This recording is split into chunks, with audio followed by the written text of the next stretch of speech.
On voit bien qu'il y a non seulement tout le système mondialiste derrière Macron, énormément de moyens, mais en plus, je dirais, de la tricherie. Et évidemment, l'élection est entachée d'innombrables irrégularités, 500 000 cartes d'électeurs envoyées en double, 250 000 électeurs radiés en 2017, ce qui représente 28% en plus que sur l'exercice précédent. Enfin, un faisceau d'éléments qui font que des élections se seraient déroulées comme ça dans un autre pays, on aurait envoyé des observateurs de l'ONU.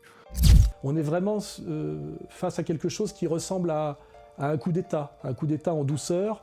Et il ne faut pas oublier que ce coup d'État était nécessaire parce que la France avait tendance de plus en plus par sa résistance à la nuisance mondialiste incarnée notamment par l'Union européenne, avait tendance de plus en plus à aller vers le souverainisme. Et si par exemple Fillon avait été élu, parce que normalement c'est Fillon qui devait battre Marine au deuxième tour, on aurait eu un rapprochement fatal de la bourgeoisie, on va dire, de la bourgeoisie française catholique, et effectivement de cette extrême droite adoucie qui était le parti de Marine Le Pen. Dans un territoire où ce vote FN est ancré depuis de nombreuses années, le programme de François Fillon pourrait séduire. Ce sont un peu les mêmes thèmes quand même, sur certains points.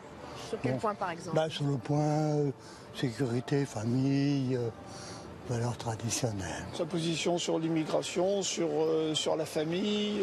Et on aurait eu peut-être effectivement cette union des droites qui se serait mise à régner sur quelque chose d'un peu plus souverainiste, d'assez pro-Poutine.